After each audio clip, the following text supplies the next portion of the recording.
Hey, welcome to my next video. So in this video, I'm going to do a kitchen modification. And if you look at my kitchen here, we have a really small counter space here. And then of course, like most RVs, they do come with this sink cover. And the problem with this is that with the sink cover, you can't use the faucet at all. Otherwise the water will end up going everywhere. And as you know, anytime you're doing any kind of kitchen prep, you always need to be able to wash your hands or wash vegetables or whatever. And you don't want to have to take this off each time. So we're going to make a modification here. Because I have such a small counter space here, if I can put my cutting board as a reference, if you look at this cutting board, technically I only need about this much of the solid surface counter or sink insert to make it usable, as well as if I want to use my cutting board over on this side. Let me spin this around. Let me move this out of the way here. If I want to use it on this side, same thing, is I only need a portion, about half of this cutting board. So this, did I say cutting board? I meant this solid surface material here.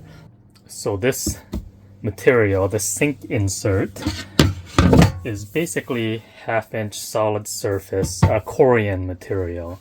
It's basically a synthetic man-made plastic. Fancy plastic is the best way to put it.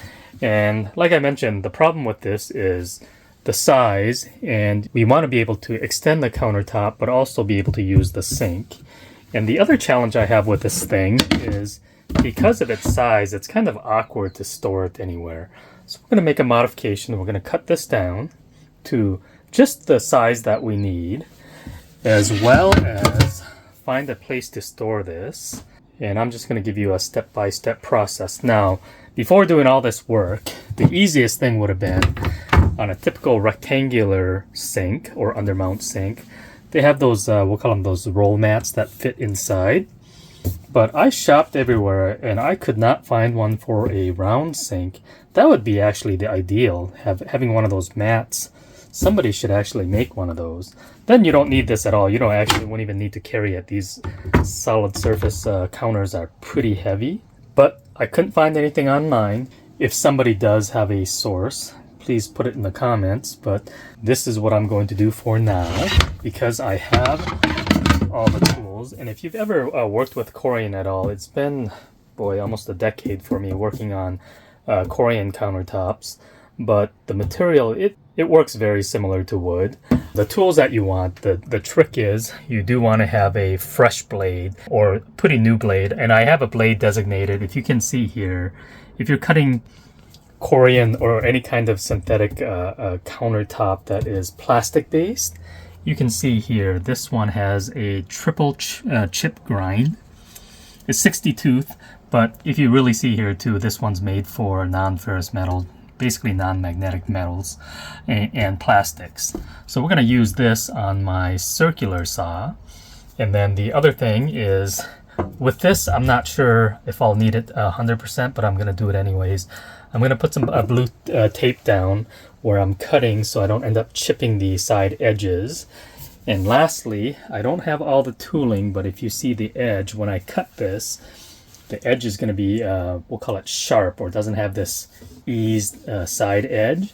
And this is not precise work, so I'll probably just end up using a sander to get this little bit of a, we call it an eased edge, so it's not so sharp. I'll show you the step-by-step on just regular home tools, and we'll see what the final product is like. All right, first things first, I want to mark out at least the minimum counter size I need. It's probably less than half this size, but this will at least give me a good guide of saying, hey, I want to make sure I want to be bigger than this. And then at the same time, I'm going to rotate this. And when I have this cutting board this way, if I decide I want to cut here, same thing. I want to make sure that it's at least, oops, let me straighten this out. I had this little crooked here. This isn't precise work. We just need to get it close enough. But this is at least going to tell me the minimum size. I did make an error here. Don't want to follow that line. But this will give me a guide of, you can see here, I don't know how well this camera angle will pick it up, but we want to make this cut at least this big, and looks like that is pretty close to the half. Maybe I'll go a little bit more, but now I need to just mark out an equal distance from here just to have a straight, we'll call it close enough, more like a half moon shape. So let's go ahead and do that next. Like I mentioned, this is not going to be an exact science. Where I drew my line was about, looks like 7.5 inches from here. So I think I'll make it a little bit bigger, and I'll use 7 inches as the guide. And I'll do the same thing over on this side here. And then I will just need to get I should probably get a better straight edge.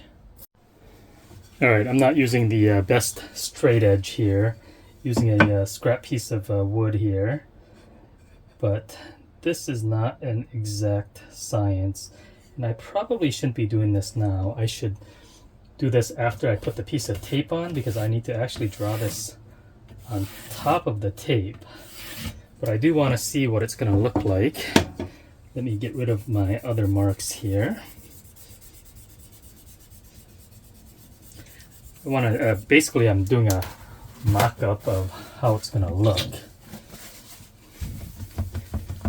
before I put the tape in. It's going to be a little deceiving once you put the tape in. But there we go. Okay, I'll turn this light on here. I don't know if you can see that line going through here, but now that I have that line going across, I'll put that cutting board back out.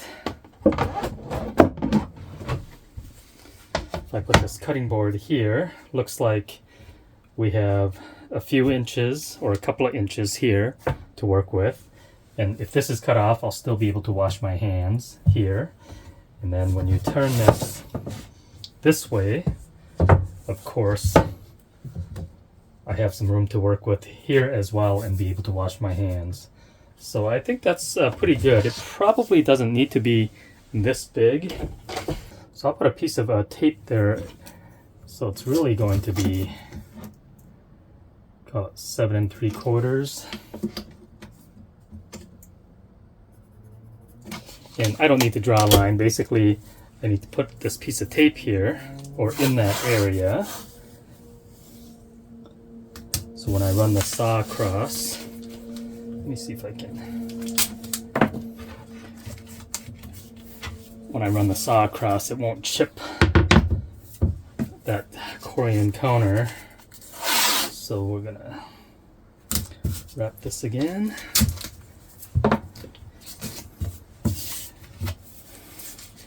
And I am not a solid surface cutting guy by any means, so do your own research. I'm just showing you what I'm going to do. And I've read all the literature on Corian on what kind of blades to use, so that's about to the extent of my work. And I'm gonna cut it. I'm gonna put tape on both sides because I don't want the chip to happen on the other side either.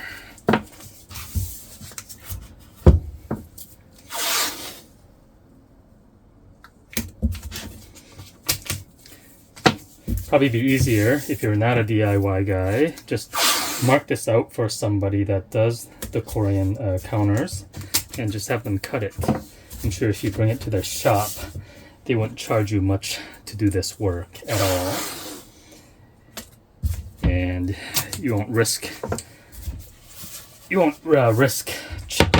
chipping your countertop, because once you chip it, of course, it's not going to look that great. So let's do this again. What did I say? 7 3/4. So I said this isn't precision work. 7 3/4. We're going to lose some material when we cut. So 7 3/4. I know this is going to be pretty boring watching this, but it's sometimes nice to see how a project is done from the beginning to end, especially if you want to duplicate the work instead of just watching a final project. But now I can set it up. I got to figure out how I'm going to set it up, and I want to definitely go a perfectly straight line. So I will show you that. That way you can see the exact step-by-step process. Because my saw runs across here, I think I'll run another piece of tape because it can scratch. And the good thing about Corian, you can buff the scratches out, but I prefer not having to have the scratches.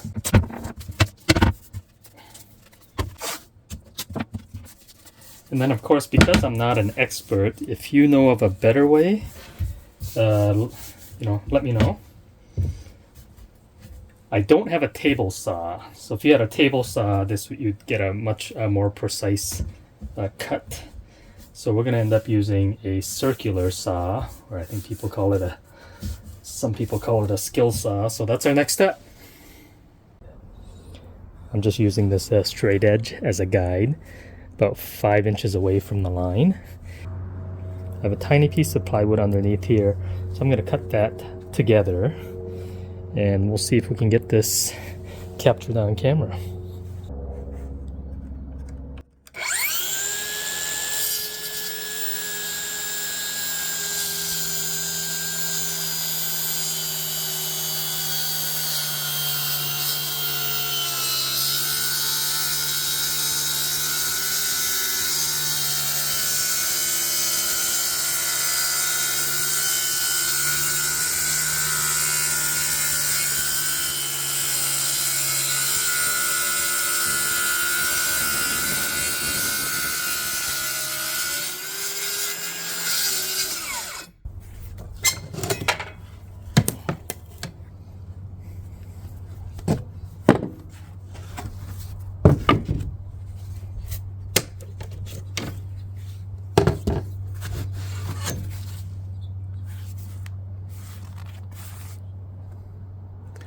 Let me go ahead and take this tape off and sand off the sharp edges here, but this should do it. Well, here's our next step. If you can see here, we have a pretty clean edge, but it's a little bit sharp, so we're just going to sand that down. And because we have 2 even pieces, we can utilize both pieces. So for right now, I'm just going to use one of these palm sanders.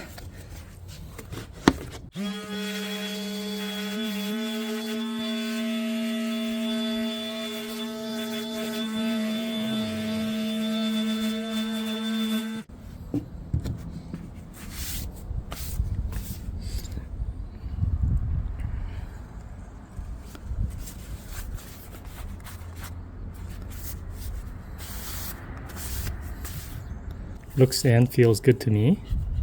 No sharp points, no sharp edges. So we're going to go ahead and do that with this one so they can both be utilized in the future.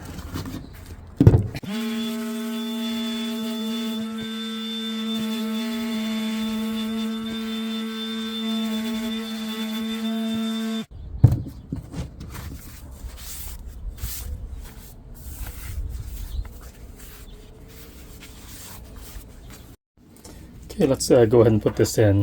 Now that we have this partial moon piece here, it can go like that, or you can rotate it.